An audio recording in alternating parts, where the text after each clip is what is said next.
नकुल नकुल नकुल नकुल उठ जा। नकुल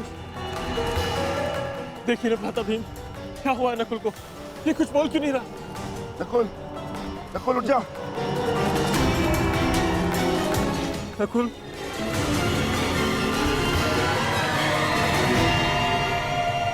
कौन छिपाए यहाँ? किसने मेरे अनुज नकुल पर प्रहार करने का साहस किया है? मैं भी उसे ललकारता हूँ। मैं कहता हूँ सामने आ। आज तुम्हारा नाश तो निश्चित है। नकुल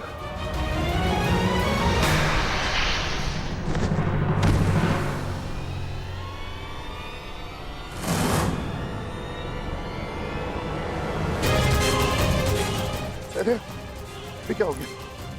कदे उठो नकुल, कदे उठो, कदे।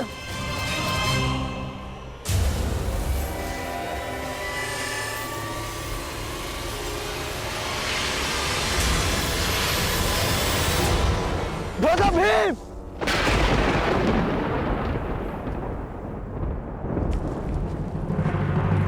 भ्राता भीम! भ्राता भीम! सहदेव! सहदेव! नकुल! नकुल!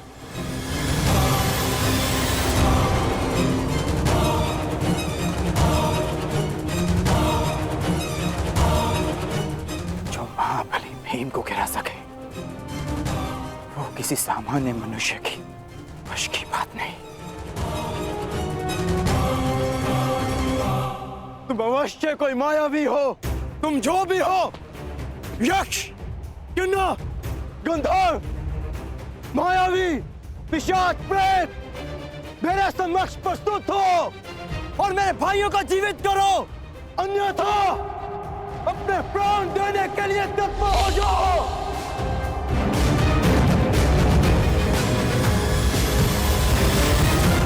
मैं धनुधारी अर्जुन तुम्हें ललकारता हूं।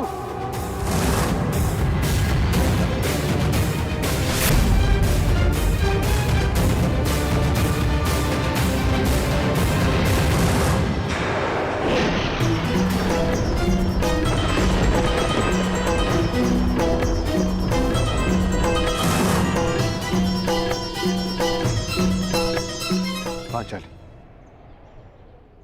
ये भाला तुम्हारी सुरक्षा के लिए। मैं अपने अनुजों को ढूंढने जा रहा हूं। मैं भी साथ चलूंगी आर्या। नहीं पांचाली, संकट पता नहीं कितना बड़ा होगा। ये भाला अपने पास रखो।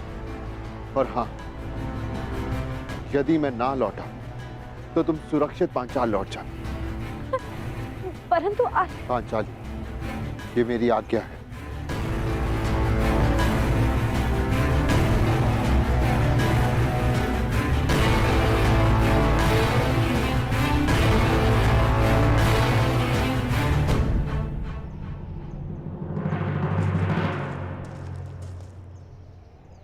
नकुल!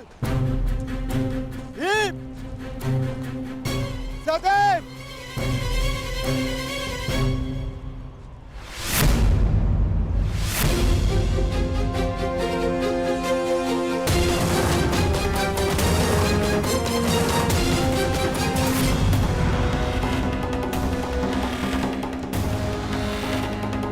भीम! भीम! उठो भीम! सहदेव! सहदेव! नकुल, आंखें खोलो! अर्जुन! अर्जुन, अपनी आंखें खोलो अर्जुन! उठो मेरे अनुजो! उठो! उठो अनुजो, उठो!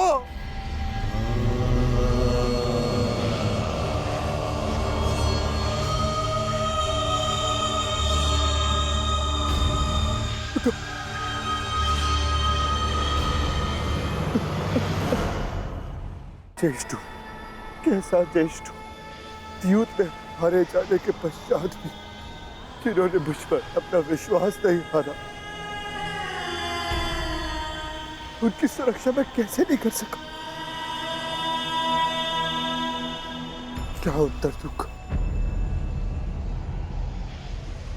क्या उत्तर दूंगा मैं माता कुंती को? क्या उत्तर दूंगा मैं पांचाली को? क्या उत्तर दूंगा मैं उन्हें?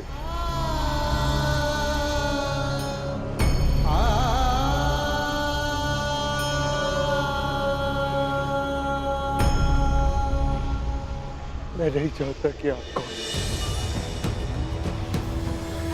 परंतु मैं ये चाहता कि मेरे अनुजों की हत्या आपका हाथ अवश्य, आप अदृष्टि अवश्य है, परंतु मैं ये जानता हूं कि आप मुझे सुन और देख अवश्य सकते हैं। तो आप ये भी सुन लीजिए, ना तो ये युधिष्ठिर अपने अनुजों को अपने साथ लेकर जाएगा या इसी सरोवर के तट पर अपने प्राण दे देगा।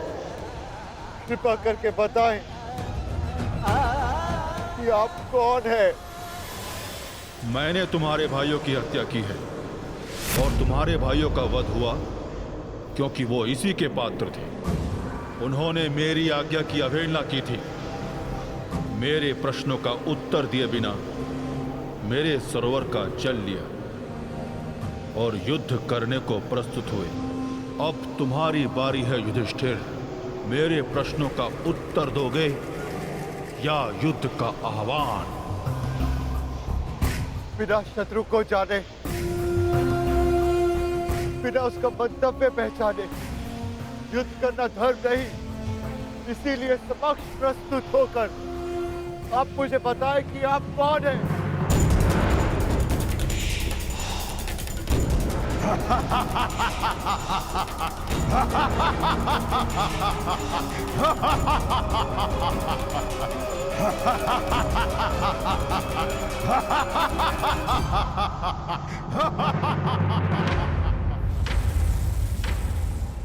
मैं यक्ष नायक हूं और ये सरोवर मेरा है। पंच तत्वों पर केवल परमेश्वर का अधिकार है, तो फिर इस जलाशय के जल का उपयोग करने से आप किसी को कैसे रोक सकते हैं? ऐसे कैसे किसी के प्राण ले सकते हैं आप? उत्तर दीजिए। मैं व्यर्थ विवाद नहीं करता हूं युधिष्ठिर। धर्मराज हो, इतना तो समझते हो ना कि बिना किसी की अनुमति लिए किसी की वस्तु का प्रयोग करना चोरी है और मैंने चोरों को दंड दिया है। परंतु तुमने यहां आकर ना मेरी संपत्ति पर दृष्टि डाली और ना मुझे युद्ध के लिए ललकारा। अभी तो तुमने मेरा आह्वान किया, इसलिए मैं तुम्हें एक अवसर देता हूं। मुझे मेरे प्रश्नों का उत्तर दो और मैं तुम्हारे एक भाई को जीवित कर दूंगा। बोलो, स्वीकार है?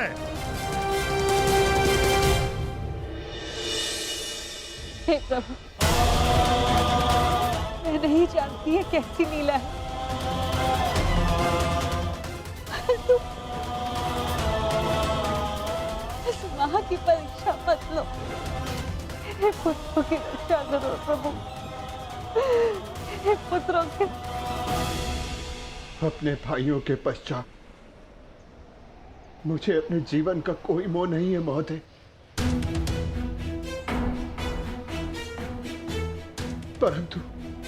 परंतु मेरा एक भाई जीवित हुआ तो मुझे संतोष होगा। तो ठीक है, मेरा पहला प्रश्न, मनुष्य का सबसे बड़ा धर्म क्या है? मनुष्य का सबसे बड़ा धर्म अपना लक्ष्य पूरा करना है। और उसका लक्ष्य क्या है? अपना कर्तव्य पूरा करना। मनुष्य में कितने वर्ण हैं और प्रत्येक वर्ण का कर्तव्य क्या है? मनुष्य में 4 वर्ण हैं, ब्राह्मण, क्षत्रिय, वैश्य, शूद्र। ब्राह्मणों का कर्तव्य है केवल वेद पाठ करना ही नहीं, बल्कि धर्म को जनमानव में बसाना भी है। क्षत्रिय का कर्तव्य पराक्रम से धर्म की रक्षा करना है। वैश्य का कर्तव्य आर्थिक उन्नति करना है और शूद्र का कर्तव्य सेवा करना। परंतु इन चारों कर्तव्यों से बड़ा भी एक कर्तव्य है, वो है प्रत्येक मनुष्य का हित करना। क्षत्रिय हो, वैश्य हो या शूद्र हो, यदि वो जनहित नहीं कर सकता तो वो मनुष्य नहीं है। उत्तम युधिष्ठिर, ये पतला कौन है? जल से पतला ज्ञान है, जिसकी धारा अज्ञान की चट्टान को काट कर बहती है। भूमि से अधिक सहनशील कौन है? माता भूमि से अधिक सहनशील होती है। और आकाश से ऊंचा कौन है? आकाश से ऊंचा स्थान पिता का है। वायु से अधिक गति किसकी है? और भूसे के तिनकों से अधिक संख्या किसकी है? मन की गति वायु से अधिक तीव्र है और चिंता की संख्या भूसे के तिनकों से अधिक है। विदेश में मनुष्य का संबंधी कौन है? रोगी का संबंधी कौन है? और मृत्यु शैया पर लेटे मनुष्य का संबंधी कौन है? विदेश में मनुष्य का सबसे बड़ा संबंधी उसकी विद्या है, जो एक मित्र की भांति उसे हर संकट से बचाती है।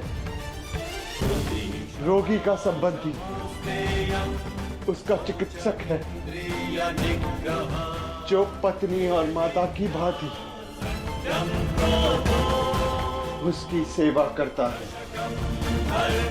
और मरने वाले का संबंधी केवल धर्म और दान है, उसके सत्कर्म है, जो मरने के पश्चात उसके साथ जाते हैं।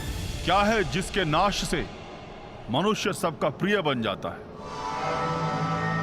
क्या है जिसके नाश से मनुष्य सुखी हो जाता है? और कौन सा शत्रु है जो मनुष्य का नाश करता है? अहंकार के नाश से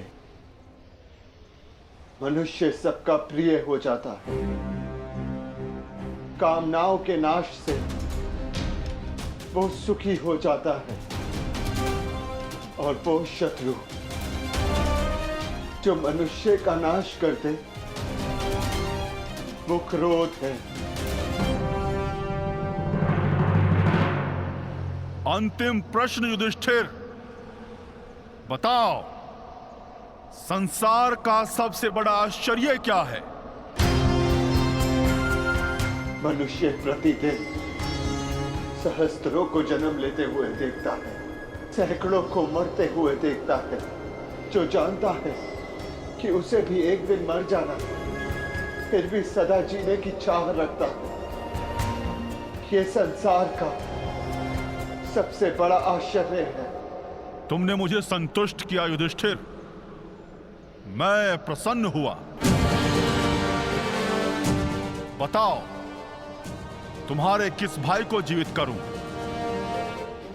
भीम को या अर्जुन को? ये दोनों महाबली हैं, तुम्हारी रक्षा कर सकते हैं।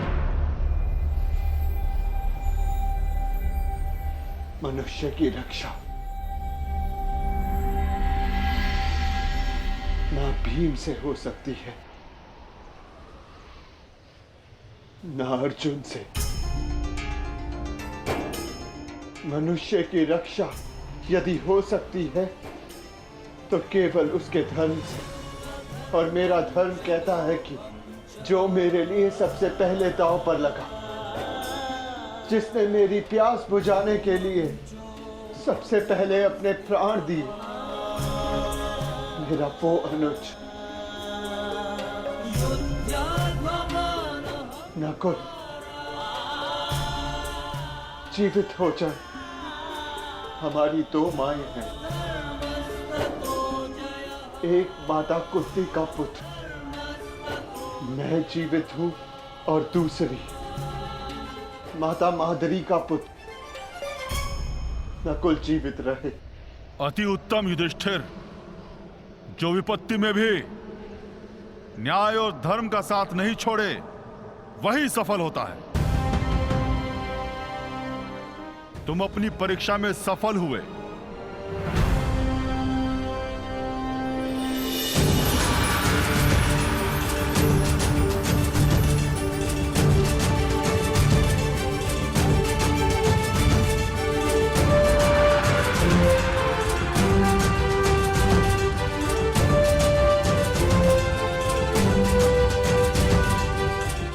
आज मैं पूरा संसार जीत के,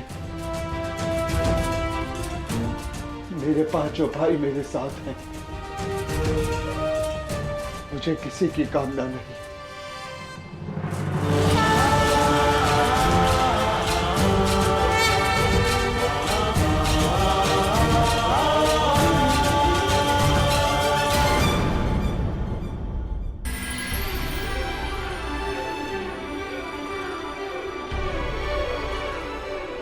मैं धर्मराज हूं युधिष्ठिर, तुम्हारा पिता।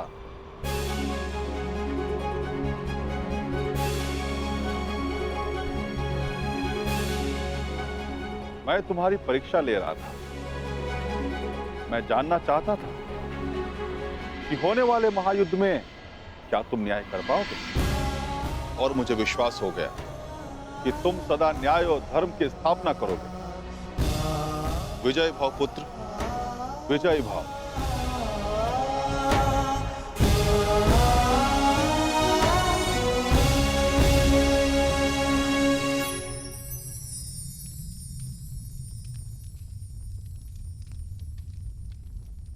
मेरे सभी पुत्र अब सुरक्षित हैं। धन्यवाद देव।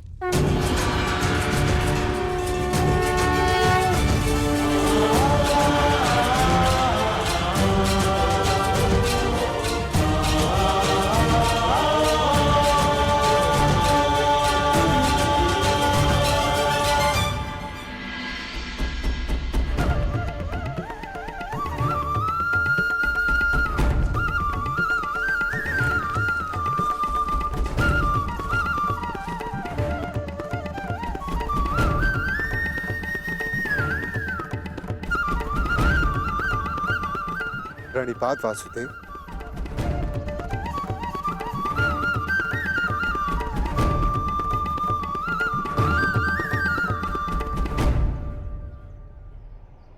आप यहां वासुदेव?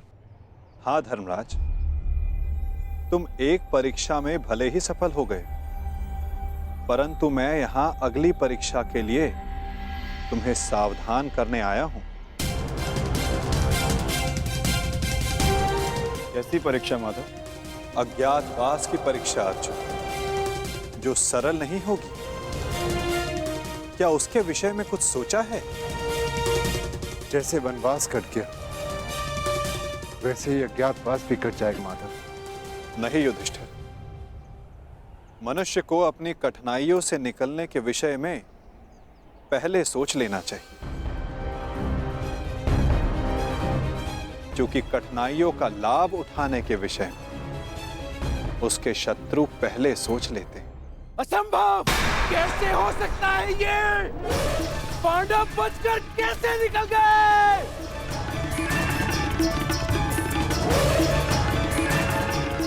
दिग्विजय प्राप्त कर ली, चारों दिशाएं जीत ली, परंतु हर बार पांडवों से क्यों हार जाते हो तुम? इतने सैनिक साथ थे, शकुनी तुम भी थे, फिर कैसे असफल हुए? कैसे?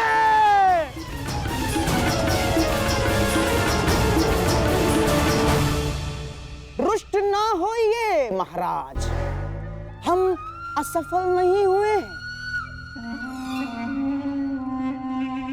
क्योंकि पांडवों का अज्ञातवास भंग हो चुका है।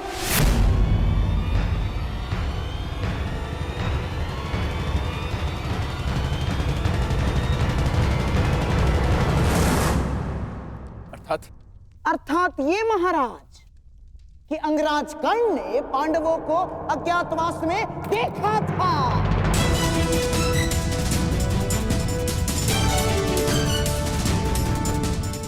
इसीलिए नीति अनुसार पांडवों का अज्ञातवास भंग हो चुका है।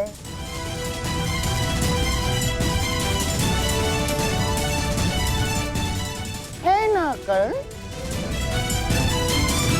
क्या ये सत्य है कर्ण? तुमने पांडवों को देखा था?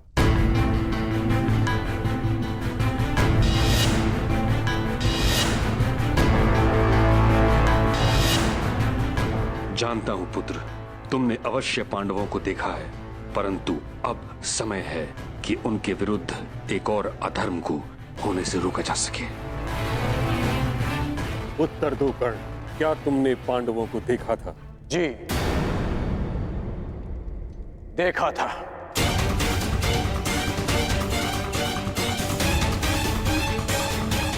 क्या तुम्हारी बात का सत्यापन करने के लिए कोई साक्ष्य है? नहीं। ऐसा क्यों? जब तक सैनिक वहां पहुंचे, पांडव वहां से जा चुके थे और मैंने गांधार राज और युवराज को बताया था कि पांडव मेरे समक्ष खड़े हैं, परंतु उन्होंने मेरी बात का विश्वास नहीं किया और दूसरी ओर चले गए। गांधार राज, अज्ञातवास के नियमों के अनुसार साक्ष्य को कुरुकुल के किसी सदस्य का समर्थन होना चाहिए। अंगराज के साक्ष्य होने पर किसका समर्थन है उन्हें?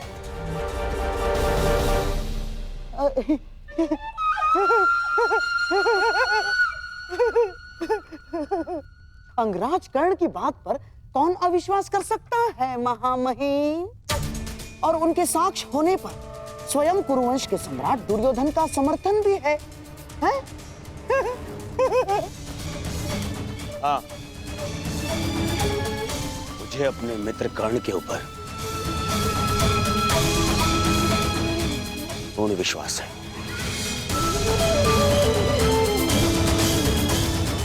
मैं समर्थन करता हूं कि कर्ण ने पांडवों को अज्ञातवास में देखा है। युवराज, यदि तुम्हें विश्वास था तो कर्ण की बात ना मानकर दूसरी ओर क्यों चले गए?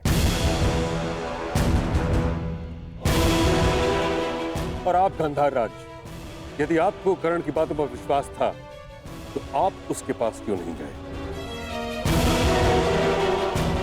इसका अर्थ यह है कि आपको कर्ण पर विश्वास नहीं था, अर्थात अज्ञातवास भंग नहीं हुआ।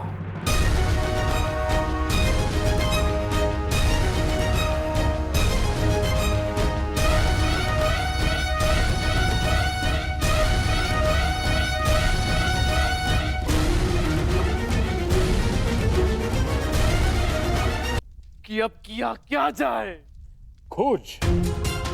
पांडवों की खोज के अतिरिक्त कोई मार्ग शेष नहीं, क्योंकि नियम अनुसार पांडवों का अज्ञातवास किसी विघ्न के बिना आरंभ हो चुका है। अज्ञातवास में जाने का समय हो गया है, परंतु तुम सबके शस्त्रों को देखकर कोई भी तुम्हें पहचान लेगा। भीम की गदा, अर्जुन का गांडीव और तुम सबके अस्त्रों और शस्त्रों को देखकर तुम्हें कोई भी पहचान सकता है।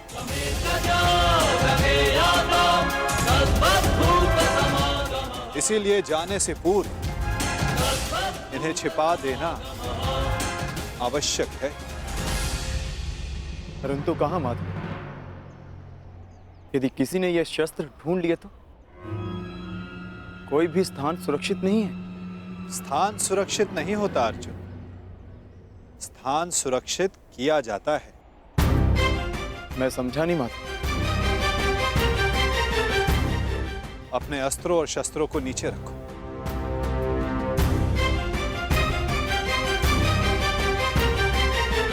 सखी, इस वृक्ष के पीछे श्वेत वस्त्र रखे हैं, उन्हें यहां लेकर आ जाओ। जी।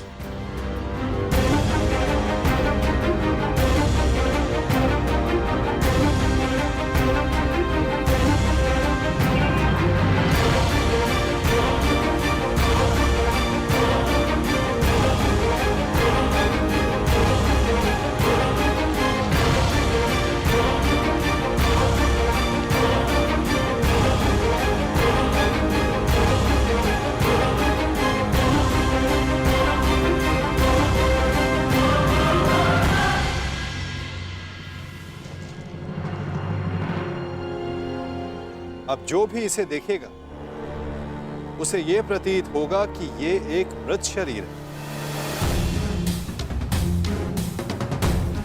कुछ लोग भय के कारण तो कुछ लोग घृणा के कारण यहां नहीं आएंगे। इस शमी के वृक्ष पर 1 वर्ष तक ये अस्त्र और शस्त्र सुरक्षित रहेंगे। परंतु अब सबसे महत्वपूर्ण प्रश्न ये खड़ा होता है कि अज्ञातवास में जाओगे कहां?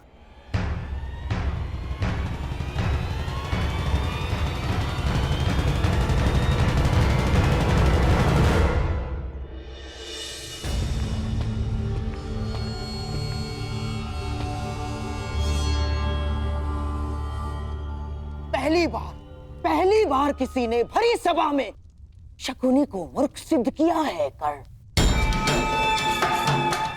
और इसका मूल्य तुम्हें चुकाना होगा। मैंने वन में भी सत्य कहा था और राज्यसभा में भी। मैं तुम्हें बस मामाजी, बस। एक दूसरे के ऊपर आरोप लगाने बंद कीजिए। तो हो गया तो हो गया। अपने घायल दम पर आरोप का मलहम लगाना बंद कीजिए। और तुम कौन? अपने आप को मेरा सेवक कहते हो ना? तो ठीक है, अब तुम मेरा आदेश मानोगे। जाके ढूंढो उन पांडवों को। केवल 1 वर्ष है मेरे पास, केवल 1 वर्ष। आर्यव्रत के सभी राजा या तो मेरे अधीन हैं और या मेरे मित्र। तो अब जाओ और ढूंढो इन्हें, गुप्तचर भेजो, जो करना है करो। परंतु मुझे सूचित करो कि पांडव कहां छुपे हैं। बस। जिस आर्यव्रत पर विजय पाने के लिए 12 वर्ष लग गए दुर्योधन, 12 वर्ष, वहां 12 महीनों में पांडवों को कैसे ढूंढ पाओगे तुम? अब हमें ये कार्य शक्ति से नहीं, युक्ति से करना होगा दुर्योधन। लीजिए, ये नई युक्ति आई। अर्थात मामाश्री? अर्थात पांडव किसी भी परिस्थिति में हमारे मित्र राष्ट्रों में नहीं जाएंगे ना। वो वहां जाएंगे जिन्होंने हमारी अधीनता स्वीकार तो कर ली है, परंतु जो मन से पांडवों के पक्ष में है। मन से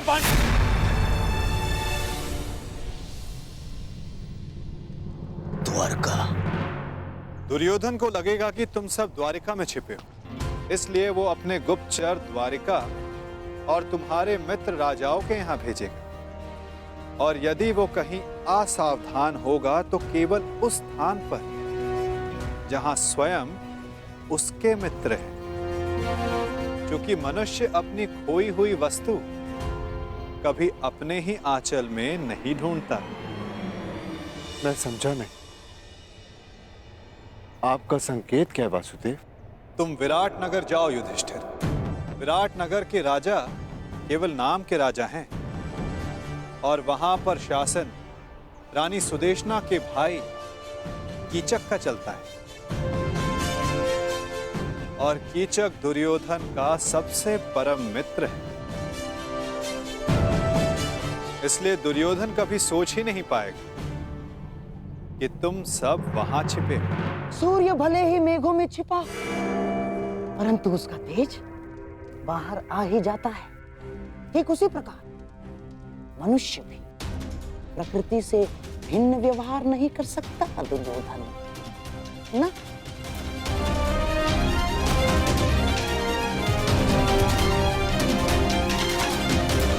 युधिष्ठिर धर्मराज है, इसलिए कहीं उपदेशक या मंत्री बना बैठा होगा। इस बार तुम्हें अपनी प्रकृति से भिन्न व्यवहार करना होगा युधिष्ठिर। तुम कंक के नाम से राजा विराट से मिलोगे और तुम वो कार्य करोगे जो तुम जीवन में कभी नहीं करना चाहते। तुम राजा विराट के साथ चौसर खेलो।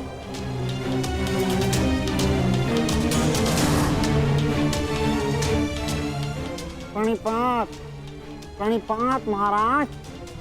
वृकोदर भीम के पेट की अग्नि बुझती नहीं, इसीलिए वो कहीं मिष्ठान्न के प्रतिष्ठान पर होगा। उसकी भूख स्वयं उसका पता बता दे। तुम्हें अपनी भूख पर नियंत्रण रखना होगा भीम। तुम वल्लभ बनकर विराट की भोजनशाला में काम करोगे।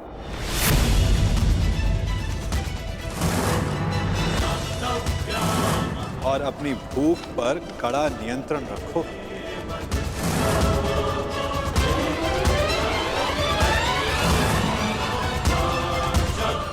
और अर्जुन, उस महाधनुर्धर का पौरुष कहाँ छिप सकता है ना?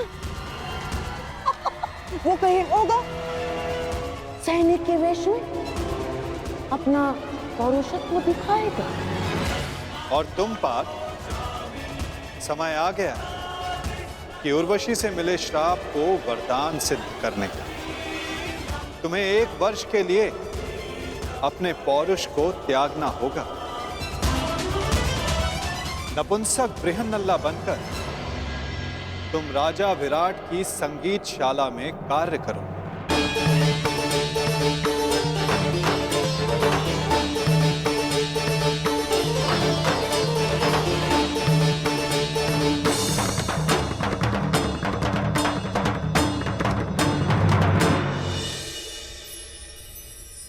अति उत्तम बृहन्नला, क्या तुम हमारी पुत्री उत्तरा को संगीत और नृत्य की शिक्षा दोगी?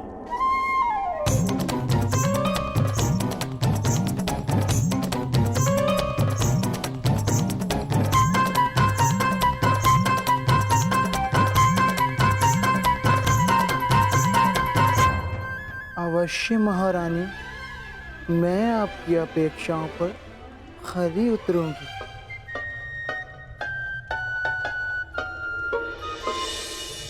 नकुल सहदेव बेचारे कोमल सुंदर, उनसे परिश्रम नहीं होगा ना? इसीलिए किसी राज्य में सभासद बनकर बैठे होंगे। नकुल, सहदेव, तुम ग्रंथिक बनकर और तुम तंतिपाल बनकर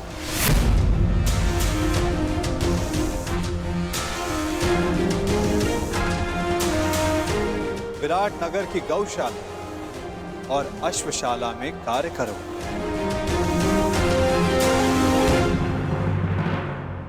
और सबसे अधिक वो पांचाली,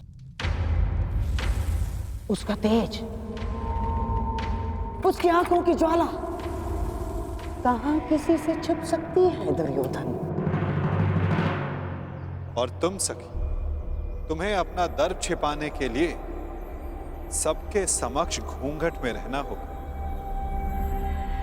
दासी सैरंधरी बन, जिसके पति गंधर्व, तुम रानी सुदेशना की रूप सज्जा का कार्य संभालो।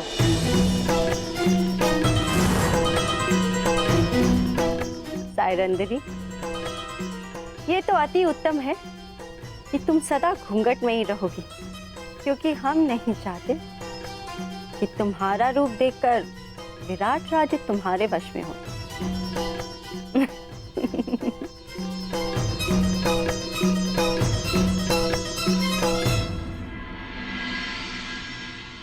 यदि मेरे सिखाए मार्ग पर चलोगे तो पांडवों को ढूंढना कठिन कार्य नहीं होगा।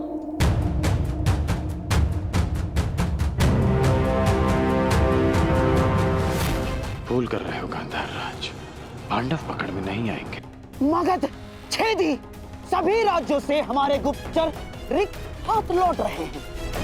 कहीं भी किसी भी राज्य से पांडवों का एक सूत्र हाथ नहीं लग रहा है। क्या पूरे भारतवर्ष में नहीं है वो? ऐसे कहां अंतर्ध्यान हो गए हैं ये पांडव? युवराज की जय हो। मैं पांडवों की खोज में काशी गया था, पर काशी में भी पांडवों की कोई सूचना नहीं मिली युवराज।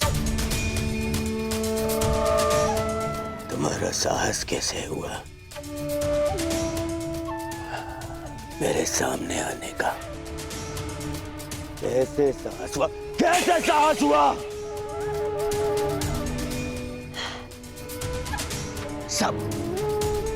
सब मेरी असफलता का संदेश देने क्यों चले आते हैं? क्यों? और तुम्हें तो मैं शिवराज, ये गुप्तचर है, केवल अपना कार्य पूर्ण कर रहा है। इससे मैं शांत हो जाइए शिवराज, शांत हो जाइए। अरे कैसे शांत हो जाऊं? 10 माह बीत चुके हैं। 10 माह बीत चुके हैं अज्ञातवास को। केवल 2 माह शेष हैं। 60 दिन।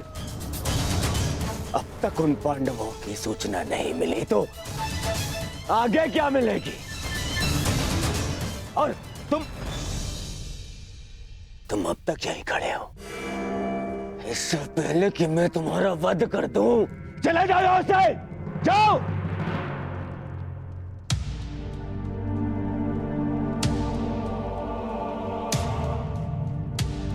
मेरी सफलता मुझसे दूर जा रही है।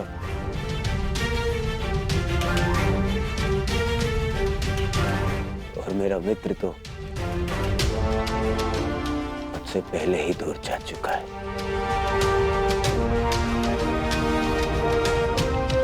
और सब कह रहे हैं कि शांत रहो, शांत हो जाओ, शांत हो जाओ। शांत होने की आवश्यकता है। कैसे?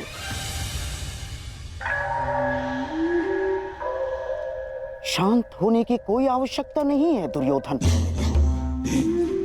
क्योंकि मनुष्य का क्रोध ही उसके लक्ष्य प्राप्ति के लिए उसका उत्साह बढ़ाता है।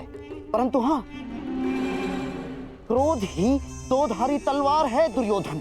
नियंत्रण में रहे तो शत्रु का नाश कर सकती है, और यदि अनियंत्रित हो तो स्वयं को घायल कर सकती है। इसीलिए तुम्हारी ये क्रोध शक्ति पांडवों को ढूंढने में लगाओ। पर कहां मामा जी? कहां ढूंढे उन पांडवों को? हर ग्राम, हर नगर ढूंढ लिया। जहां संभावना थी वो हर राज्य ढूंढ लिया, परंतु वो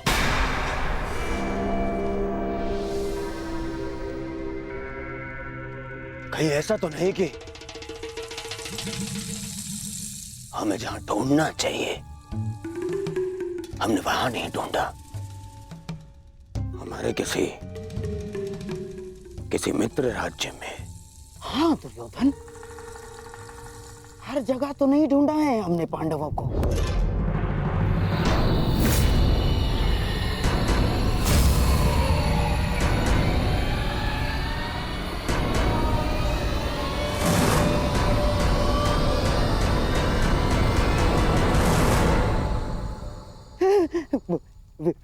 विराट,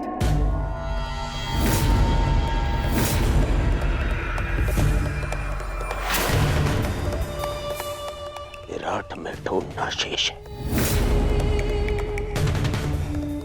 विराट हमारे अधीन है, और विराट का सेनापति कीचक तुम्हारा मित्र। इसीलिए हमने विराट में गुप्तचर भेजे ही नहीं। और अवश्य पांडव यही सोचकर विराट नगर में होंगे कि हम उन्हें वहां ढूंढेंगे ही नहीं।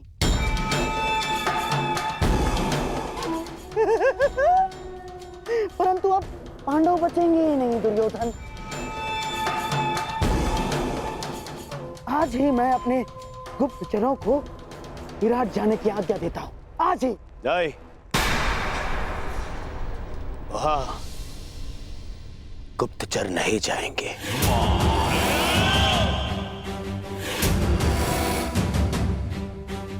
वहां हम स्वयं जाएंगे। और फिर पितामह को बोलने का अवसर भी नहीं मिलेगा, क्योंकि इस बार उन पांडवों का अज्ञातवास टूटने का साक्षी मैं स्वयं रहूंगा।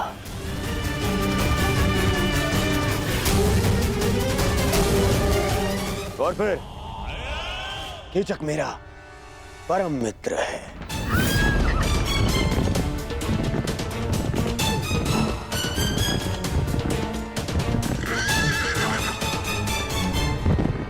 वो अवश्य मेरी सहायता करेगा।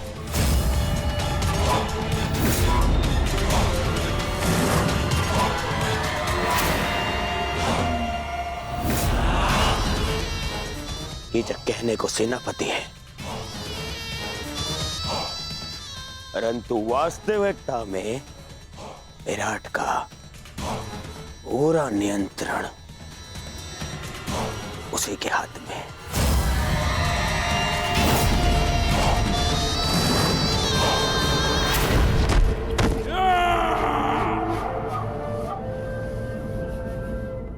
और जब तक वो पांडव नहीं मिल जाते, हम कीचक के साथ विराट में ही रहेंगे।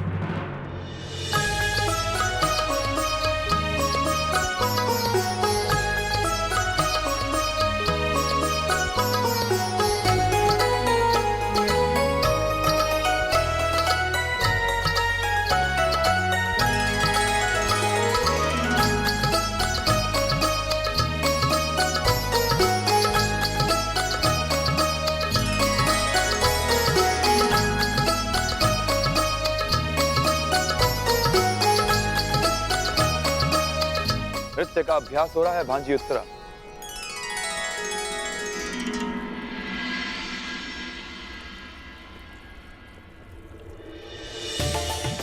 महावश्री, आप मेरे लिए उपहार लाए? अवश्य, अपनी प्रिय भांजी के लिए भला उपहार लाना मैं कैसे भूल सकता हूं।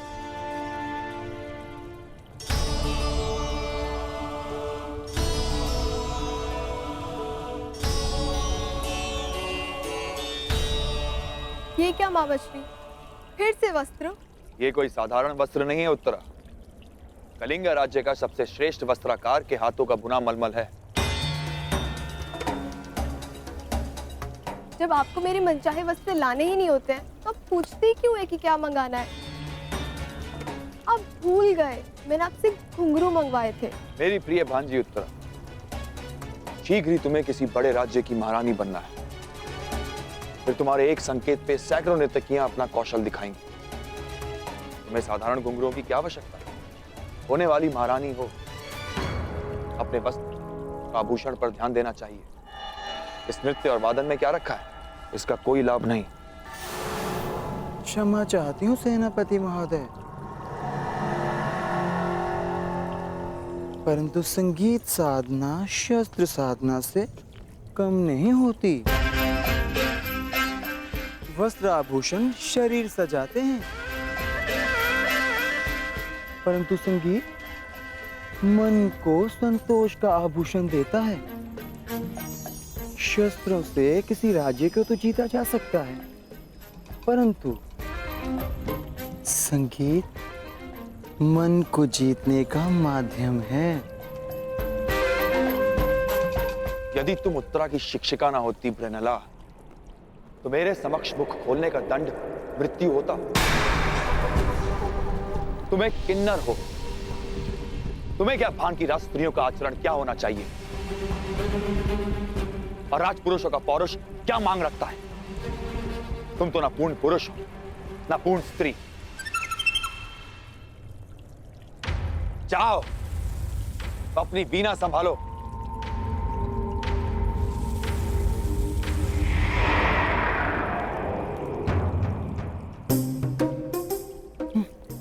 चलिए राजकुमारी, अभ्यास पुनः प्रारंभ करते हैं।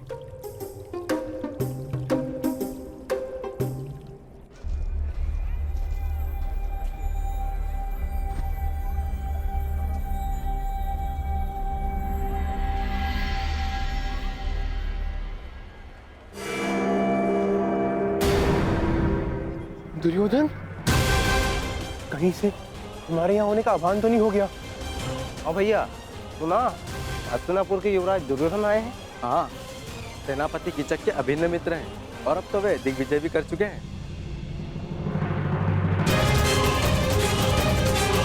स्वागत है युवराज। आशा है कि पांडव यहाँ नहीं होंगे।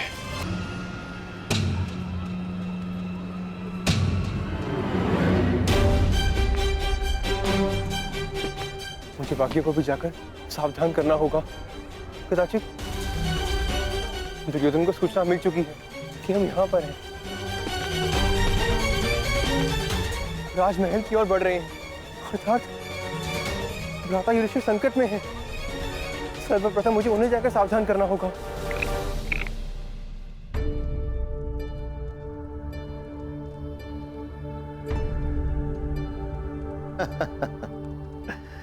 वाह कंक, तुमने तो हमें फिर से हरा दिया। तुम तो द्यूत में बड़े ही प्रवीण हो। इसमें कौन सी बड़ी बात है पिताश्री? द्यूत तो भाग्य का खेल है। नहीं पुत्र उत्तर, कंक केवल द्यूत ही नहीं जानते, कभी इनके साथ समय व्यतीत करोगे तो स्वयं जानोगे। इन्हें नीति और दर्शन का बहुत गहरा ज्ञान है। कंक, कभी कभी राजकुमार उत्तर को भी तनिक ज्ञान दिया करो। मुझे उसकी कोई आवश्यकता नहीं, और वैसे भी राजकुमारों के लिए शस्त्र ज्ञान अधिक होता है, और जो कि मुझे मेरे मामा श्री कीचक भलीभांति सिखा रहे हैं। आप जानते हैं कंक महोदय, मेरे मामा श्री युद्ध में अपराजय है। उनकी तुलना महाबली भीष्म, बलराम और महाबलशाली भीम से की जाती है। देखना, मैं भी एक दिन उन्हीं की तरह बलशाली बनूंगा। नहीं राजकुमार उत्तर, एक महान राजा बनने के लिए बल से अधिक नीति और न्याय का ज्ञान होना अति आवश्यक है। प्रजा को कैसे सुखी रखना है, ऐसी भावना अधिक आवश्यक है। परंतु पिताश्री, बिना बल के प्रजा की रक्षा कैसे की जा सकती है? प्रणिपात महाराज, कुमार के धनुर्अभ्यास का समय हो गया है।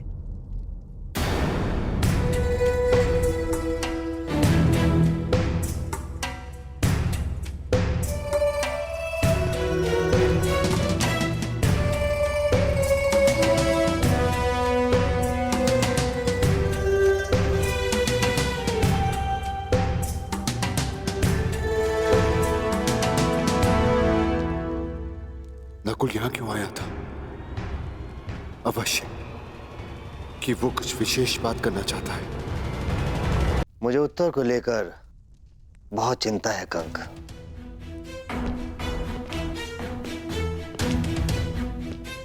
क्यों महाराज? वो तो बड़ा ही बुद्धिमान बालक है। हाँ, परंतु वो कीचक की परछाई में पल रहा है। तुमसे क्या छिपा है कंक? मैं केवल नाम का ही राजा हूं। सत्य तो यह है कि कीचक का प्रभाव मुझसे कहीं अधिक है। मेरी प्रजा, मेरी सेना और स्वयं मैं भी उससे बहुत भयभीत हैं। चिंता रहती है कि कहीं राजकुमार उत्तर भी कीचक के साथ रहते रहते उसकी तरह क्रूर ना बन जाए, या यूं कहूं कि कीचक उसे राजा बनने ही ना दे। तो अपने पिता होने का कर्तव्य निभाइए महाराज। उत्तर को कीचक से दूर रखें, उसे अच्छी संगति दे महाराज। वही तो करने में समर्थ हूं कंक। मेरा किसी पर कोई नियंत्रण नहीं। मैं केवल राजमुकुट पहनता हूं। वास्तव में राजा की शक्तियों का उपयोग तो कीचक ही करता है। नियंत्रण खोकर सब कुछ हार जाने की पीड़ा क्या होती है, असहाय होने की पीड़ा का अनुभव क्या होता है, वो तुम नहीं समझोगे कंक।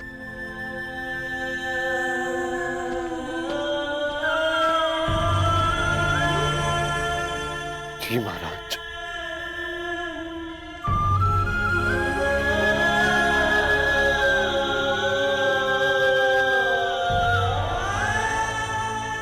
क्योंकि मैं आपकी पीड़ा समझ सकता हूं। युद्ध में हारने का, असहाय होकर सब कुछ खो देने का अनुभव है मुझे। साइरंदरी, आज तक कितनी ही सेविकाएं आई हमारे पास, परंतु किसी में भी तुम्हारे जैसा कौशल नहीं। रूप सज्जा हो या केश विन्यास, तुमसे श्रेष्ठ कोई भी नहीं।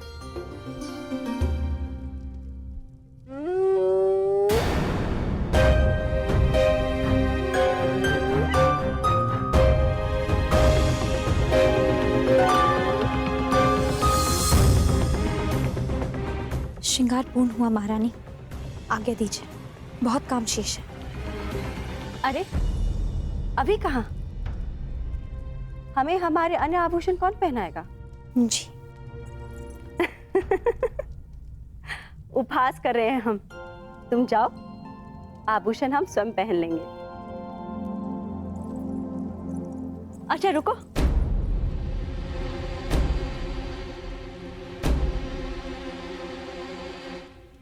एक बात बताओ, हम कब से तुमसे एक प्रश्न पूछना चाह रहे थे। तुम्हें इतना अच्छा श्रृंगार आता है, तुम स्वयं इतनी रूपवती हो, अपना ध्यान क्यों नहीं रखती? ये देखो कितने सुंदर केश है तुम्हारे, इसे खुला क्यों रखा है?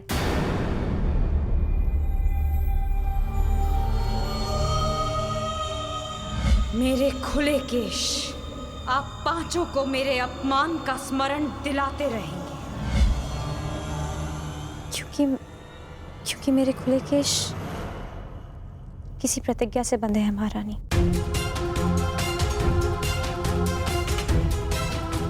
ऐसी कौन सी भीष्म प्रतिज्ञा है कि इतने सुंदर केश बांधे भी ना जा सके? महारानी की जय हो। सेनापति कीचक पधार रहे हैं। कीचक हमारा भाई? वाह, एक और विजय कर आया। हमें शीघ्र ही तैयार होना पड़ेगा। एकांत, मैं तुमसे श्रेष्ठ हूँ? नहीं, मैं हूँ। तुम्हें वीणा बजाने और नृत्य के अतिरिक्त आता ही क्या है? राजकुल के सदस्यों को युद्ध ज्ञान होना अधिक आवश्यक है। हाँ, बड़ा आया योद्धा, तुम्हें ठीक से तलवार पकड़नी तो आती नहीं है। अच्छा, मुझे सब आता है। चलो कौन श्रेष्ठ है इसका निर्णय इस प्रदा से हो जाए। मेरे साथ अश्वरोहण की चुनौती स्वीकार करती हो? हाँ हाँ चलो, तुम्हें दिखा भी दूंगी कि मुझे वीणा बजाने के अतिरिक्त बहुत कुछ आता है। सावधान रहिएगा राजकुमारी। हाँ।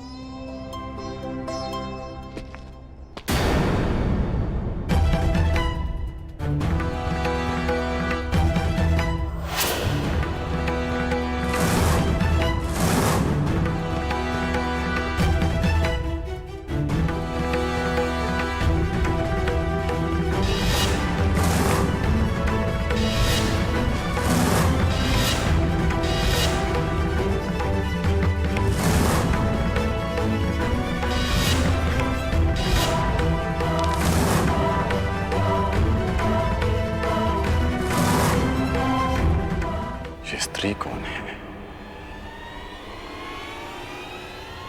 इसके हाव भाव क्यों मुझे किसी का स्मरण करा रहे हैं, जैसे मैं इसे जानता हूं।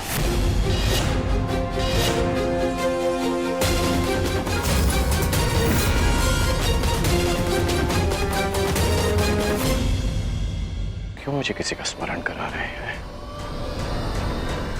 जैसे मैं इसे जानता हूं।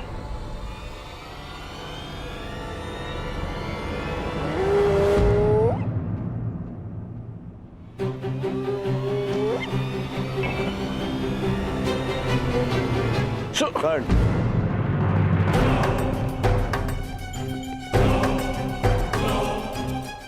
कर्ण, कीचक का संदेश है, हमें महाराज विराट से मंत्रणा करनी है। आओ। क्या हुआ? संकट में संदेश क्यों भेजा? संकट नहीं भ्राताश्री, महासंकट। किस महासंकट की बात कर रहे हो अनुज? दुर्योधन गंधार राज और कर्ण के साथ विराटनगर पहुंच चुका है। और सुना है कि सेनापति कीचक भी उनका मित्र है। वो अवश्य हमारी खोज में आया होगा। हम ऐसा नहीं होने दे सकते। 13 वर्ष पूर्व होने में 2 महाशेष है। किसी भी परिस्थिति में हमें हमारी पहचान छिपानी होगी। इसलिए मैंने आप सबको संकट का संदेश भेजा था। पांचाली कहाँ है? उसे संकेत भेजा? मैंने महारानी के कक्ष के बाहर जाकर पुकार लगाई थी। अवश्य पांचाली ने सुनी होगी। तो फिर पांचाली यहाँ आई क्यों नहीं?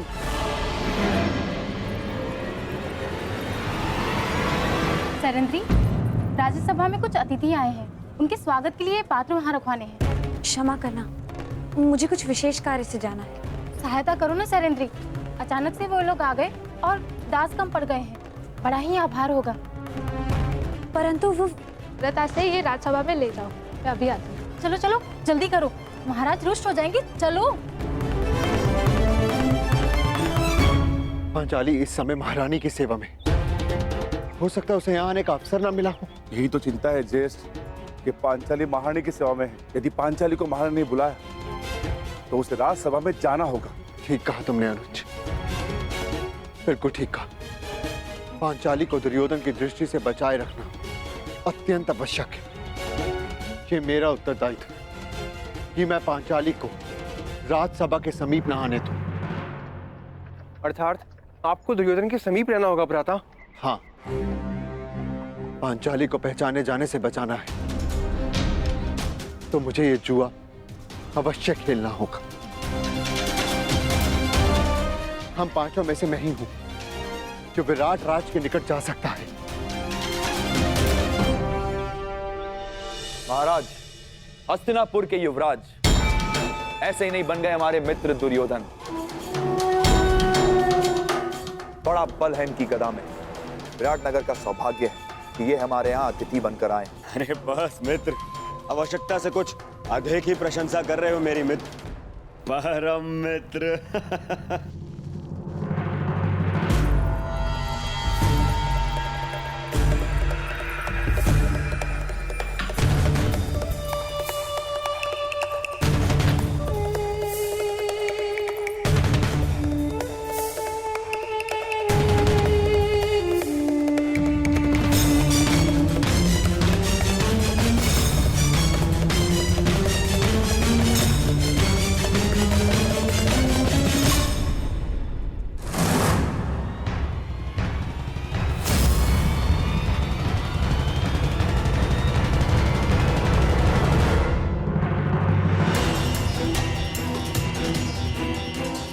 कहाँ जा रहे हो भीम?